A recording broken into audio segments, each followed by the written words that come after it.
Yo and hello everybody, Mike here, baseball collector. Happy Wednesday to everybody. Middle of the week. Weekend will be here soon enough, but I wanted to come on here. I have a couple cool things to talk about and kind of looking forward to sharing it with you guys. A couple little projects, things that I'm working on. I'm going to flip the camera around and show you, but I want to tell you a story first.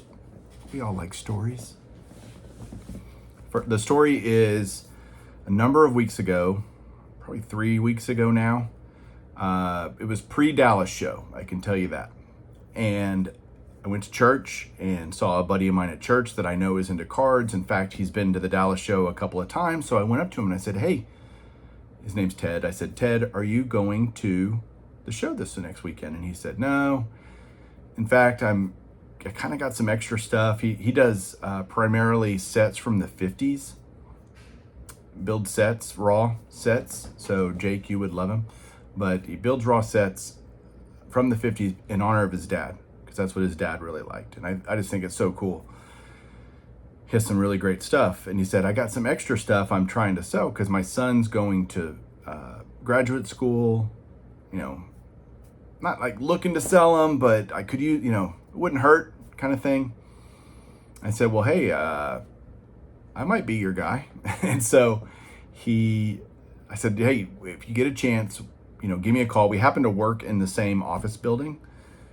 And so I said, hey, if you're in your office and you want to bring them to the office sometime and give me a call and I'll come up and take a look at them. Sure enough, he calls me the next day. So church was on a Sunday. He calls me Monday and says, hey, I brought some stuff for you to look at. And it was some pretty incredible stuff.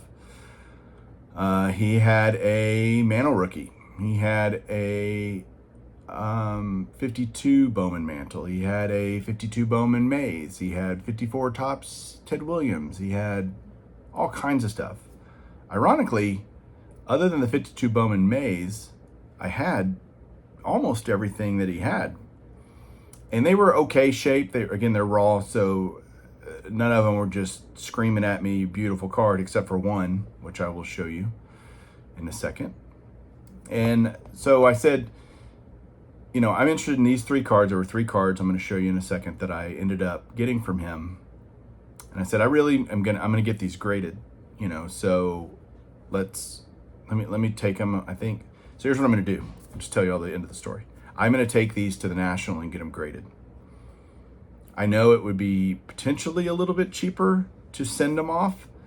We don't know what the pricing, on-site pricing is going to be at the National yet, but having done it last year, it's pretty thrilling to take cards, drop them off, and I'll be there on Tuesday of the National. I'll be able to turn them in on Tuesday, day 0 of the National, because I have a buddy that's going to give me a dealer pass, and I'm going to go in and get that done. Because dealers are the only ones that can get in on Tuesday. So I'm going to be a dealer and go do that so that I can get these turned in.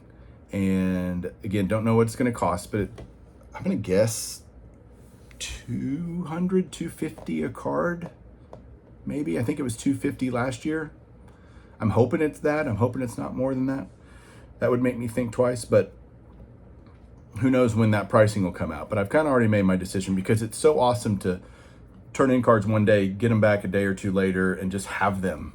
There's no shipping, there's no insurance, there's no concern about cards getting there. And these cards, I want to make sure get done and don't get screwed up and messed up in the system. And so I just have more confidence taking them there and doing that. And it's just fun. Like, it's worth a few bucks more to me, if it does indeed cost more, to do it right there and just get it done. The convenience of that is worth something to me. And who knows how long, why mess with it? Just take them and go. And that's less than 60 days from now anyway. So even if I send them off now, maybe I get them back in a month. What does that really save me time-wise? And consternation that I would go through in the meantime would not be fun. So that's kind of what I'm planning on doing with these. Definitely PSA, by the way, because these are PC cards for me, and they're set registry cards and all kinds of stuff. So I don't know. That's what I'm going to do. You can tell me if I'm crazy down below. It probably won't change my mind, but it definitely will, I'd love to hear what you think, at least. we can have a conversation about it. The other project I'm working on, so I've got these, and gonna get them graded and all that. Then, and I got them for a good deal. I didn't, I mean, he knew what they were worth. This is a card guy, right? So he knows what they're worth, and so I wasn't able to, not that I would be that way anyway, but I paid him a fair price for them in raw condition, given what grades I think they're going to be. And when I show you the cards, I'll tell you what I think and why on the grades. The other project I'm embarking on is I got a big batch of Perez Steels that are not Perez Steels. They're the guys that have been elected post Perez Steels Hall of Fame postcards. And like you've seen them, I got this Herzog at the Dallas show signed. So this is what I'm talking about. I got a whole batch of them in that I'm about to do this huge TTM endeavor. Most of these guys sign TTM. I'll show you which ones I'm going to do that way and which ones I'm going to do in person and how that's going to work. So yeah, let's just flip this around and start showing you stuff and talking more about it. That'll be more fun anyway. You don't have to look at me. Hang on one second. All right, I know you guys want to see the cards I bought from Ted, but I'm going to show those last. I'm going to show the TTMs first, or all the Perez Steel-ish cards that I got. The first one is Harold Baines. He does not do TTM really anymore, so I have it in case he does, ready to go, but that one won't be going out kind of in this run. I don't want to get it lost, so I'm going to hold off on that one.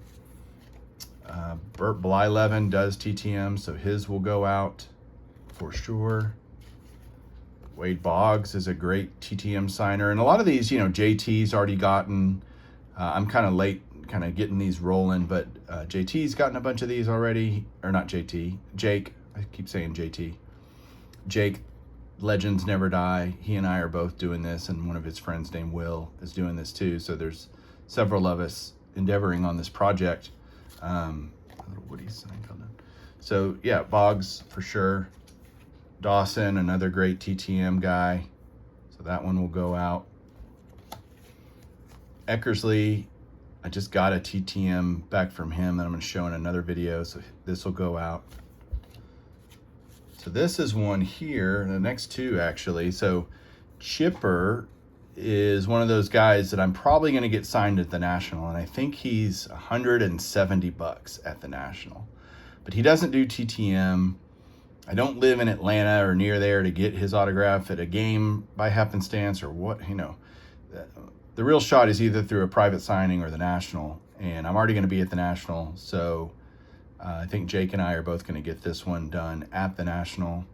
Last year I paid for quite a few, actually. I paid for Piazza and Tommy, and all those are out getting slabbed up.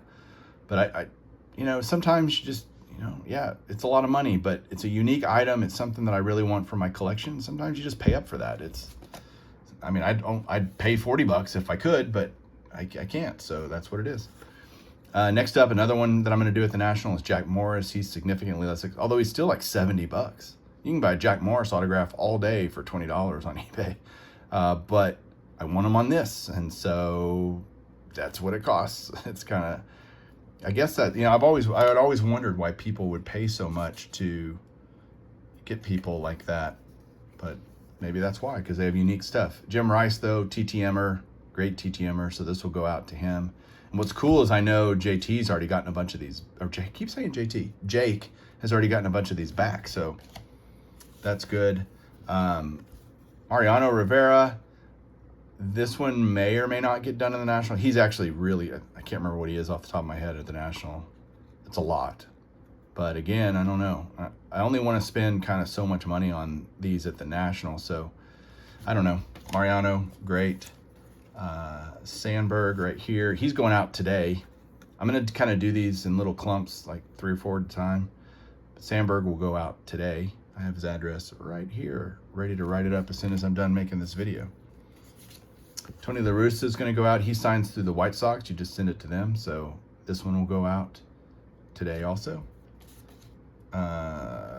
Tim Raines doesn't do TTM anymore, as far as I know. Maybe somebody can correct me on that, but this is one I think I can get signed. I'm just going to kind of keep them and be ready to go if the opportunity presents itself. Paul Molitor here. He's going out today. He's TTM. So that one's going out. And then last, this is just for whenever the opportunity comes up to get Cal Ripken Jr. at a signing or something, I'm gonna be ready to go with that one. So yeah, I'd rather have them and not need them than need them and not have them, if that makes any sense. I did also get a card from JT this is from JT. I meant that. He and I did a deal for this card, so I bought this from him. It's beautiful 66 I almost said Ted Williams. Billy Williams, getting close on his run. He's got some higher number stuff that's just really expensive for what it is. Okay, main event today. Cards that I got from Ted that I'm going to be submitting for grading at the National. So the first one is this. I know you might be saying, Mike, you already have that card. That is true. I do already have this card. But this one is way, way better than mine. And I'm not a big upgrader of cards. I don't upgrade stuff very often because I'd rather put that money, whatever it would cost to upgrade, to a card I don't have at all. And so upgrading's not really on my radar a whole lot. But this card is just so beautiful. And it's my favorite card of all time. And so I think I'll keep my other one, which is a PSA 3, by the way. This should be, I'm guessing, a 5-ish on this one. But even if it's a 3 or a 4, it just looks so much better than mine. And so definitely excited to get that. So that's the other two I don't have at all. The first one is this right here, 1934 Gowdy Lou Gehrig. This card has been through the ringer. I mean, you can see the edges are all jacked up. There's some type of ink mark up here at the top. The back has stuff all over it between, smudges and just, there's like an indentation in the card right there. Like it was, like somebody took their thumbnail and put it on the card. I mean, this is a 1 all day long, but I don't care. Because of the price that I paid, I'm happy to have it and get it in a 1 and just have it in my collection. This card's definitely, it's vintage in a whole lot of ways. So, but glad to have that. And then the big boy, not that the Gehrig wasn't a big boy, but T206 Portrait Walter Johnson. This is a 2 probably. Definitely some rounded corners, but the centering's pretty good on this, actually. Left to right, it's off, but not terrible. Top to bottom's off, but I'd rather it have more at the bottom so that you can make sure you see the name completely, So, but great color. It's a Piedmont back, 150, which I think is more rare than the 350. Hopefully some T206 guys can tell me, because I'm not a huge expert on T206s. I know the cards, but all the backs and number of subjects and all that kind of stuff, I need to learn. So give me some knowledge if you know. But yeah, that's a huge card. Absolutely love it. And so that's what I'm going to be taking to get graded at the National. So that is it for today, fellas. Thank you so much for watching. Let me know what you think down below, and we'll talk to you guys soon. Keep collecting.